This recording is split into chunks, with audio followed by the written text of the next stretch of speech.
Irán no negociará con Estados Unidos hasta que se aplique una tregua en Líbano, según medios iraníes, donde Israel, como ven, ha seguido lanzando ataques en la última jornada. Saludos, bienvenidos a Euronews Hoy. Donald Trump, por su parte, manda un ultimátum a la OTAN para reabrir el estrecho de Hormuz en cuestión de días y advierte: podría abandonar la alianza si no recibe apoyo inmediato. Además, Israel excluye a España del Centro de Coordinación para Gaza por su supuesto sesgo anti-israelí. Un ministro israelí ha calificado al presidente del Gobierno de España, Pedro Sánchez, como un absoluto don nadie. En el plano económico, el Fondo Monetario Internacional recorta su previsión de crecimiento mundial, prepara 43.000 millones de euros en ayudas de emergencia y alerta de que 45 millones de personas afrontan inseguridad alimentaria. La tensión también aumenta en América Latina. El presidente de Colombia, Gustavo Petro, califica de monstruosidad la subida de aranceles de Ecuador y ordena el regreso inmediato de su embajadora en Quito. Y en clave electoral, Perú cierra la campaña para las presidenciales de este domingo, mientras en Europa Donald Trump pide el voto para Víctor Orbán en las legislativas húngaras que se celebran también ese día. Vamos con la actualidad del día.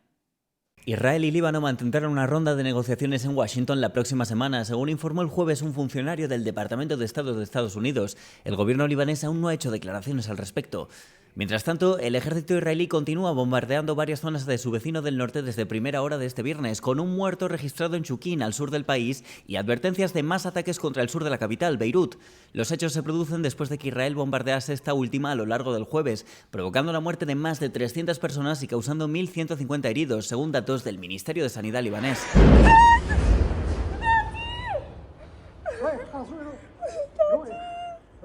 A miles de kilómetros al este, en la región del Golfo, Kuwait acusa a Irán de atacarles con drones este jueves, pese al hipotético alto en fuego en vigor que continúa vulnerándose también en la península arábiga. Irán, que ha bloqueado el estrecho de Hormuz nuevamente en respuesta a los acontecimientos en Líbano, ha negado atacar a Kuwait.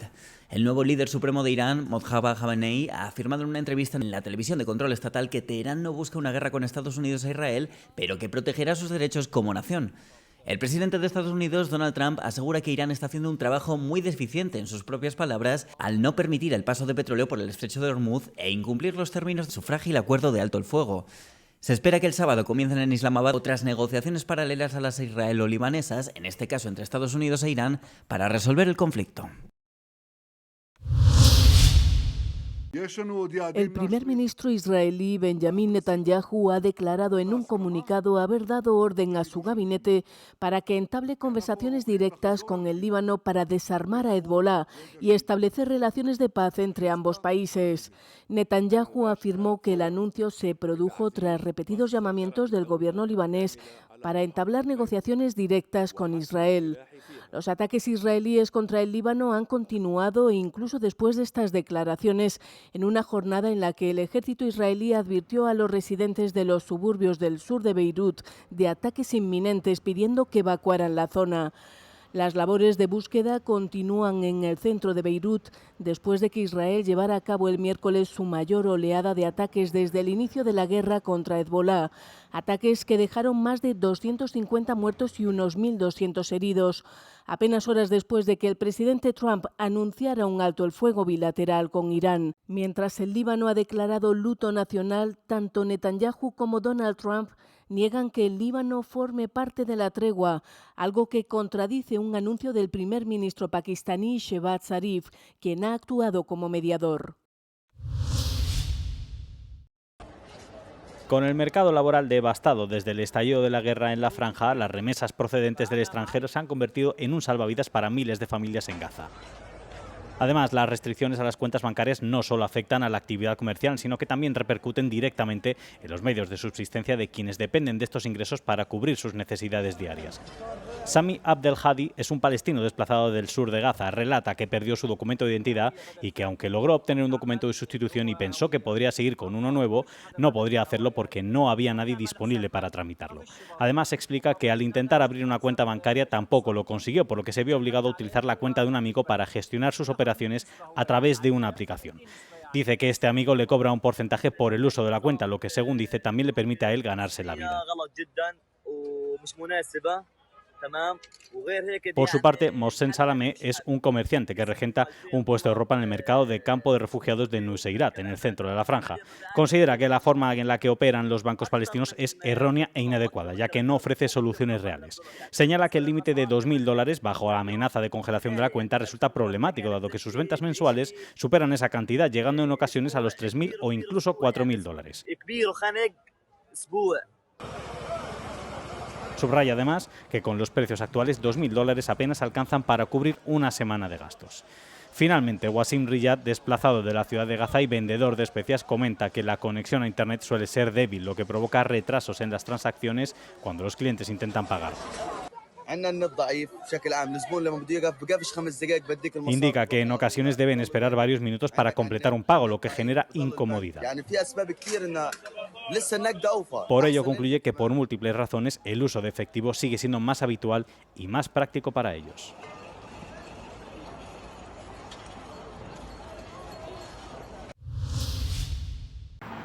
La Comisión Europea ha rechazado firmemente cualquier intento por parte de Irán o de Estados Unidos de cobrar a los buques por cruzar el estrecho de Ormuz, aunque admite que la decisión final sobre si pagar una tasa queda totalmente a discreción de las empresas afectadas. El estrecho de Ormuz, al igual que cualquier otra ruta marítima, es un bien público para toda la humanidad. ¿Qué significa esto? Significa que la navegación debe ser libre. Una vez más, la libertad de navegación debe garantizarse. Podemos darle la vuelta como se quiera, pero la ley es clara. La libertad de navegación es un bien público y debe garantizarse. La reacción se produce después de que el presidente de Estados Unidos, Donald Trump, despertara la preocupación en toda Europa al sugerir una empresa conjunta con Teherán para imponer un sistema de pago por paso en la vía marítima. El jueves seguía reinando la confusión en torno a Ormuz y los datos de tráfico mostraban que solo un puñado de barcos había logrado atravesarlo. Se estima que unos 2.000 buques y 20.000 marineros siguen atrapados en el Golfo Pérsico.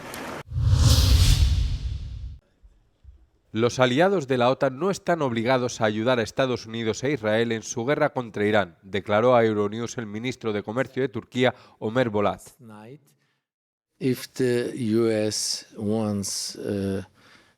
Si Estados Unidos desea una paz duradera y sostenible en Oriente Medio, como afirmó el señor Trump tras el establecimiento del alto el fuego, alguien debería decir no a Israel y no a sus acciones.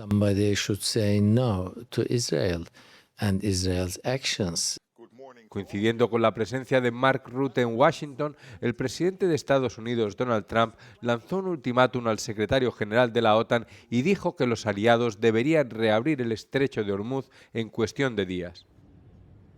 Una coalición de unos 40 países ha estado trabajando en un plan para volver a garantizar el tránsito por el estrecho una vez que cesen las hostilidades. Estoy seguro de que prevalecerá el sentido común, y me refiero a que la presencia de la OTAN como fuerza disuasoria sirve además para mantener la paz y la seguridad, principalmente en el continente europeo, pero también en el mundo.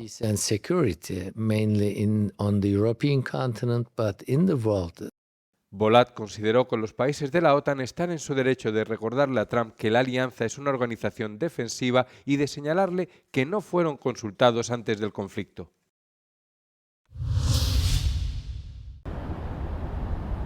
Rusia y Ucrania han acordado una tregua con motivo de la Pascua Ortodoxa. El presidente ruso Vladimir Putin aseguró haber ordenado a sus tropas que cesen el fuego en todas las direcciones durante el fin de semana. Según un comunicado del Kremlin, el alto el fuego entrará en vigor el sábado 11 de abril y se prolongará hasta el domingo 12, día de la Pascua Ortodoxa. El anuncio de Moscú llegó tras los reiterados llamamientos del presidente ucraniano Volodymyr Zelensky para un cese de las hostilidades. En respuesta, Zelensky afirmó en un mensaje de X que Kiev está dispuesta a actuar de forma simétrica y en consecuencia. La Pascua se celebra el 12 de abril según el calendario juliano que siguen las iglesias ortodoxas de Ucrania y Rusia. El año pasado, Putin declaró de forma unilateral un alto el fuego de 30 horas. Sin embargo, ambas partes se acusaron mutuamente de violarlo.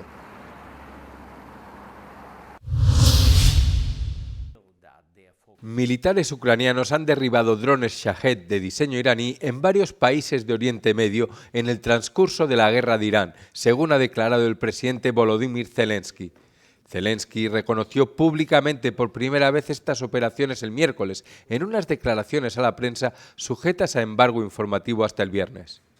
El líder ucraniano describió las operaciones como parte de un esfuerzo más amplio para ayudar a los aliados a contrarrestar las mismas armas utilizadas por Rusia en Ucrania. Anteriormente, había anunciado que 228 expertos ucranianos estaban ya desplegados en la región. La revelación se produce en momentos en que crece la preocupación de que el conflicto en Oriente Medio pueda diezmar el apoyo militar de Occidente a Ucrania, en particular los suministros de defensa aérea. Zelensky ha asegurado, no obstante, que Ucrania sigue recibiendo proyectiles para sus sistemas Patriot.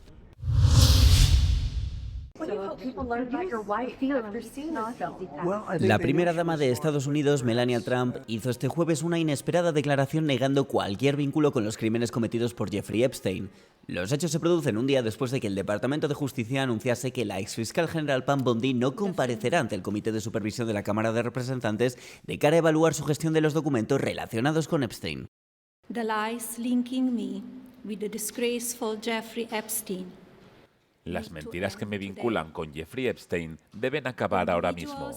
Las personas que mienten sobre mí carecen de principios éticos, humildad y respeto. Humility and respect.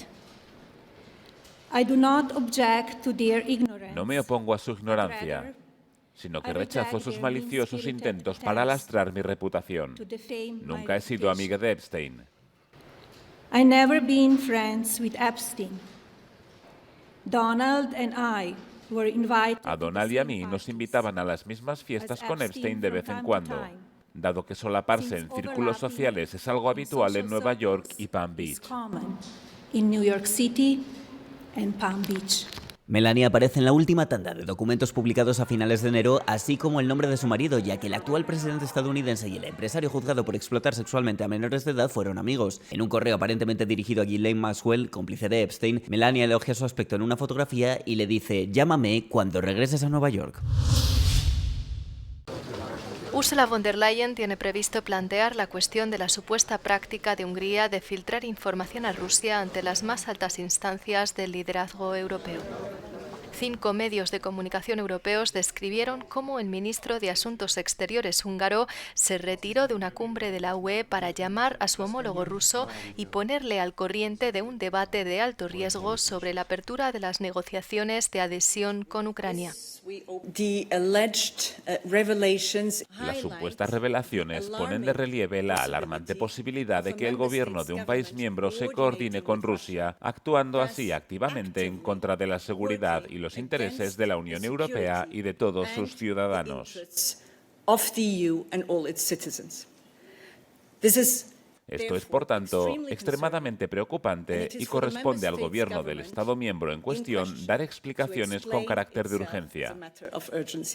La implicación directa de la presidenta de la Comisión Europea pone de manifiesto la indignación y el malestar generalizado provocados por los lazos excepcionalmente estrechos de Budapest con Moscú, que se consideran cada vez más una amenaza para la seguridad interna. No quedó claro de inmediato cuándo plantearía von der Leyen este delicado asunto, dado que los húngaros acudirán a las urnas el 12 de abril en unas elecciones en las que el actual primer ministro Viktor Orbán va a la zaga en las encuestas. El ministro de Asuntos Exteriores húngaro no ha desmentido el contenido de las revelaciones. En cambio, ha calificado la avalancha de informes como un intento encubierto de interferir en las elecciones. Las revelaciones se producen en un momento de gran tensión entre Orbán y sus homólogos debido a su decisión de vetar un préstamo de 90.000 millones de euros a Ucrania en la última fase del proceso.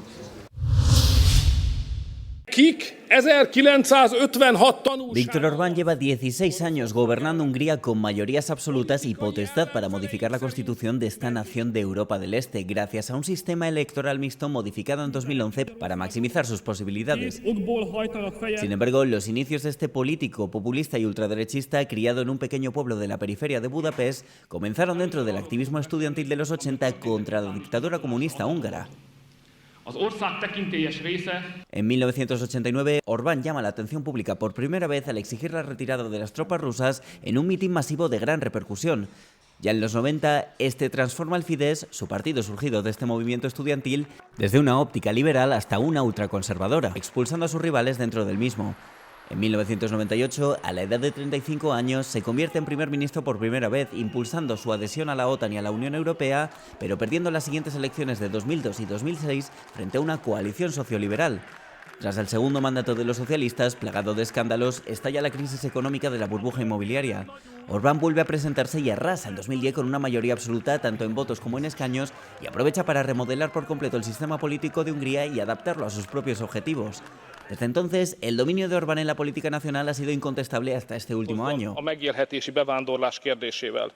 La atención mediática se centra en su política exterior, al haberse convertido en un habitual opositor de varias políticas adoptadas por la Comisión y el Consejo, pero también medidas ultraconservadoras dentro de las fronteras de Hungría.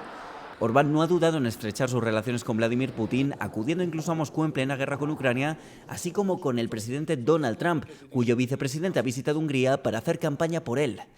El deterioro de la situación económica húngara, sus abusos de poder durante 16 años de mayorías absolutas y la corrupción del Fidesz han dado lugar en 2026 a un rival con posibilidades reales de victoria, el conservador Péter Magyar, un antiguo miembro proveniente de sus propias filas.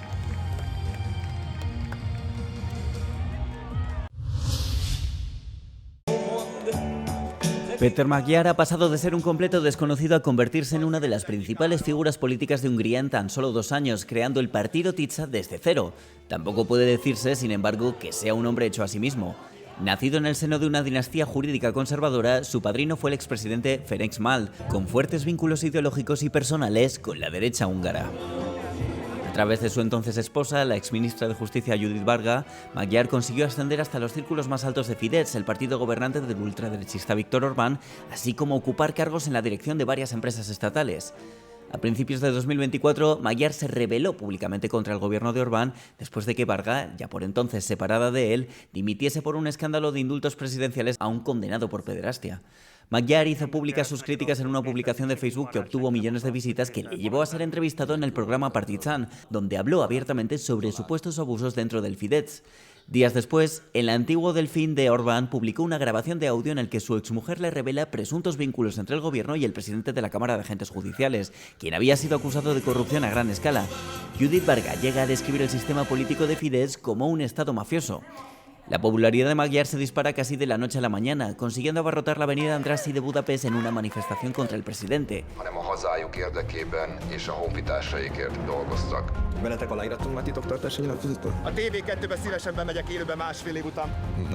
Magyar reactiva un partido minoritario, Tisza, y se presenta a las elecciones al Parlamento Europeo y a las municipales húngaras.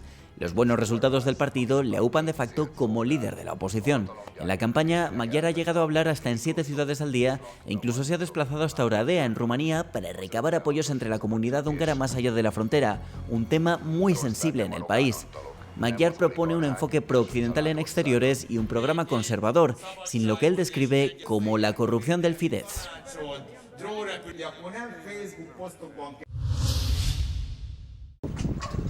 El endurecimiento de las fronteras de la Unión Europea y los acuerdos migratorios con países africanos no han logrado reducir el número de salidas desde África.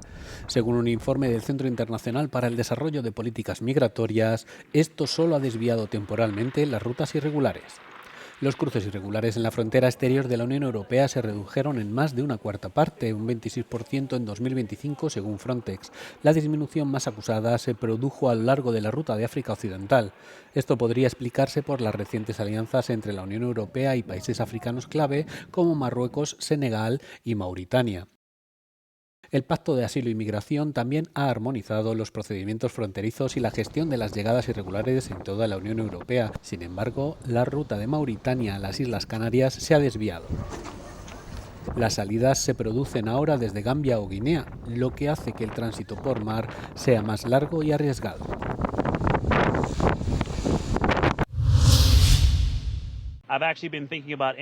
La verdad es que llevo pensando en el reingreso desde el 3 de abril de 2023, cuando nos asignaron esta misión, y en una de las primeras ruedas de prensa nos preguntaron qué era lo que más esperábamos, y yo respondí que el aterrizaje. Es gracioso, pero también es literal, ya que tenemos que volver. Parte de nuestra filosofía como tripulación y de nuestros valores desde el principio ha sido que esto es una carrera de relevos. De hecho, tenemos unos bastones que compramos para simbolizarlo físicamente. Tenemos pensado entregárselos a la próxima tripulación, y todo lo que hacemos lo hacemos pensando en ellos. No ha cambiado mi perspectiva ni la perspectiva con la que despegué, pero la perspectiva con la que empecé era que vivimos en un planeta frágil en el vacío, en la nada del espacio. Lo sabemos gracias a la ciencia. Somos muy afortunados de vivir en el planeta Tierra. Todos nos emocionamos mucho en ese momento. Y en lo que a mí respecta, ese fue el momento culminante de la misión. Creo que ahí fue donde los cuatro nos unimos más, donde se forjó nuestro vínculo.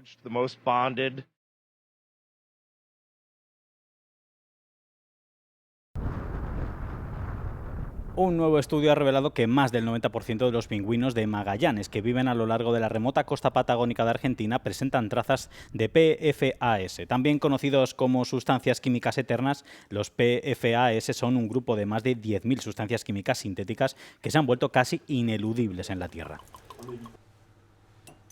Se utilizan para hacer que los artículos de uso diario sean resistentes al agua y a la grasa, como sartenes antiadherentes, envases de alimentos y ropa impermeable. También pueden tardar más de 1000 años en degradarse, de ahí su nombre, y los científicos ya los han encontrado en la cima del Everest, en la sangre humana y en especies de las profundidades marinas. La exposición crónica se ha relacionado con ciertos tipos de cáncer, la reducción de la fertilidad y daños en el sistema inmunológico. Ahora están apareciendo en uno de los pingüinos más pequeños del mundo y los científicos están utilizando a las propias aves como mini toxicólogos. En lugar de extraer sangre o arrancar plumas, los científicos equiparon a los pingüinos con pequeñas correas de silicona en las patas que absorbían pasivamente los productos químicos del agua, el aire y las superficies con las que los animales entraban en contacto. Al realizar las pruebas se detectaron PFAS en más de 9 de cada 10 ejemplares. Lo más importante es que no solo encontraron contaminantes antiguos, sino también sustancias químicas de sustitución más nuevas y supuestamente más seguras. El equipo tiene ahora previsto ampliar el programa a otras especies, incluidos los cormoranes de aguas profundas, utilizando la propia fauna silvestre como una ventana a la salud de nuestros ecosistemas.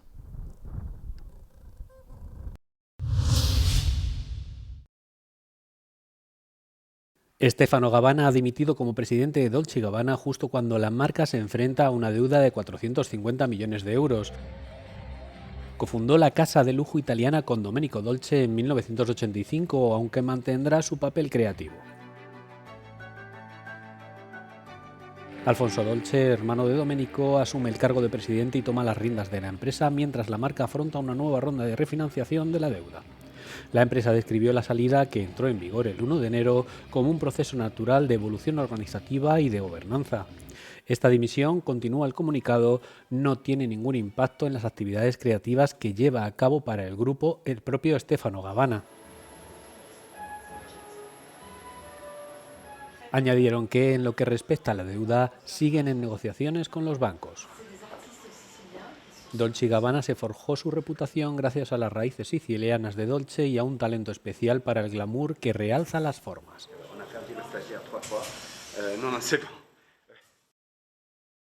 De un pequeño pueblo perdido en los Urales del Sur a la vanguardia del cine documental mundial. Este es el camino que ha recorrido nuestro invitado en los 4 años transcurridos desde el inicio de la invasión rusa a gran escala de Ucrania en febrero de 2022 a la introducción en las escuelas de lecciones sobre lo que importa. La vida de nuestro invitado, un profesor, activista y videógrafo educativo, ha cambiado radicalmente, pero fue precisamente esto lo que se convirtió en el impulso para la creación de su famosa obra. Está con nosotros Pavel Talankin.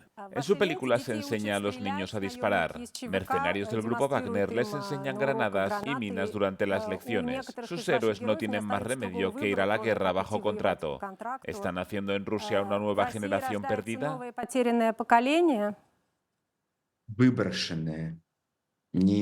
descartada, no una nueva generación perdida, sino una generación de descartados, yo la llamaría así, expulsados por la sociedad y expulsados por el Estado.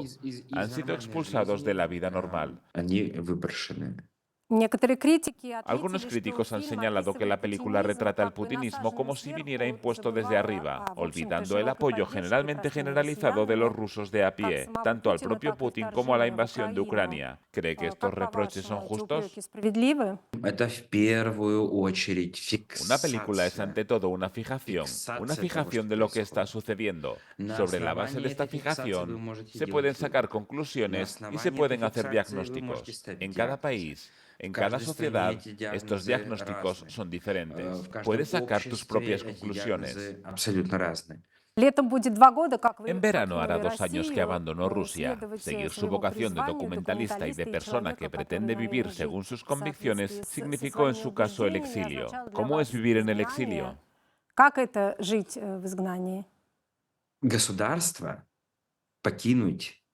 Es fácil dejar el Estado, pero es imposible abandonar la patria. Son conceptos absolutamente diferentes.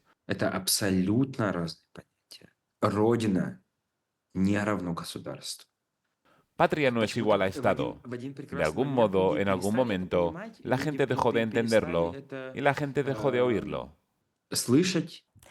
Gracias por responder a nuestras preguntas.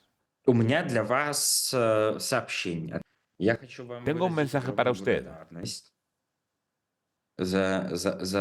Quiero darle las gracias por el duro trabajo que está realizando. Es realmente muy difícil.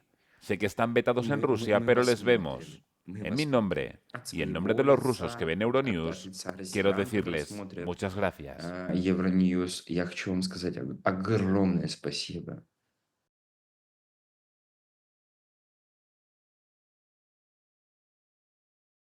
¿Cómo influyen las diferencias políticas en la opinión de los europeos sobre Oriente Medio?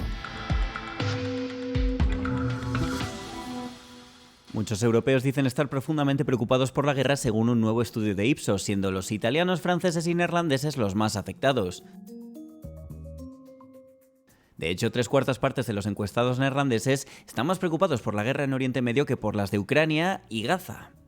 Casi 8 de cada 10 encuestados franceses temen una escalada del conflicto más allá de Oriente Medio, mientras que más de 3 de cada 10 italianos comparten la misma preocupación.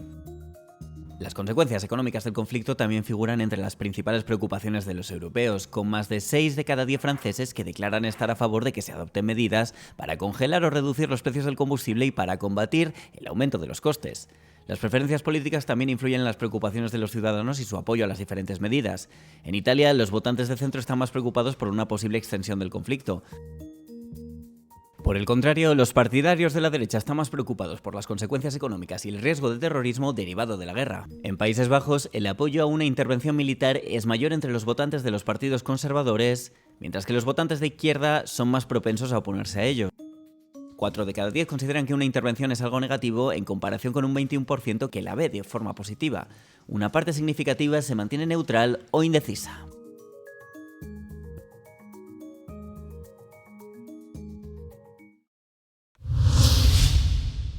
Comprobamos si Bruselas está perjudicando a Hungría, como dijo J.D. Vance.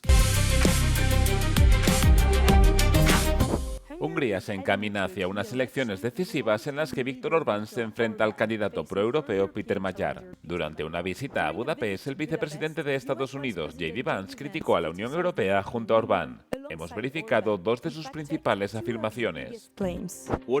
Lo que ha ocurrido en plena campaña electoral es uno de los peores ejemplos de injerencia extranjera en unas elecciones que he visto jamás o de los que he leído. Los burócratas de Bruselas han intentado destruir la economía de Hungría. La Unión Europea ha congelado parte de su financiación a Hungría. Se debe a preocupaciones sobre cuestiones relacionadas con el Estado de Derecho, como la corrupción y la contratación pública. Estas medidas fueron acordadas por todos todos los Estados miembros de la Unión Europea y están diseñadas para proteger el presupuesto de la Unión Europea, no para atacar la economía de Hungría. Son condicionales y los fondos pueden liberarse si Hungría aplica las reformas acordadas. En general, Hungría sigue recibiendo financiación de la Unión Europea. No hay pruebas de que se esté intentando dañar la economía de Hungría. Sobre lo relacionado con la censura digital, ¿por qué los burócratas de Bruselas están diciendo a las empresas de redes sociales qué información deben proporcionar a los votantes húngaros?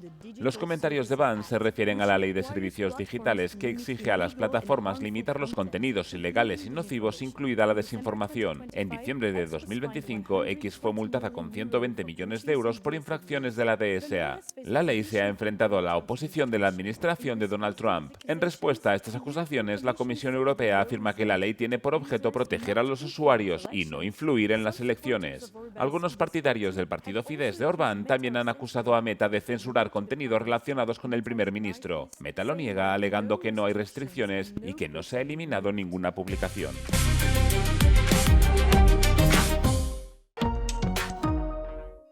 Hasta aquí las noticias de este viernes. Gracias por seguirnos y por todos los me gusta que nos dejan. Si quieren saber de qué va el sistema Verifactu, que afectará a la facturación de pymes y autónomos dentro de un año, pueden pasarse por nuestra web. Se quedan con el tiempo y el no comment del día, en el que verán la inauguración en Berlín de la Südostgalerie, un nuevo referente de arte urbano al aire libre de la capital alemana. Buenos días, buenas tardes, buenas noches. Euronews, el tiempo.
Schriftrolle. Steht genau. Muss immer da sein. Pfeil. Ich habe gerade auch erzählt, es scheint ein Motiv.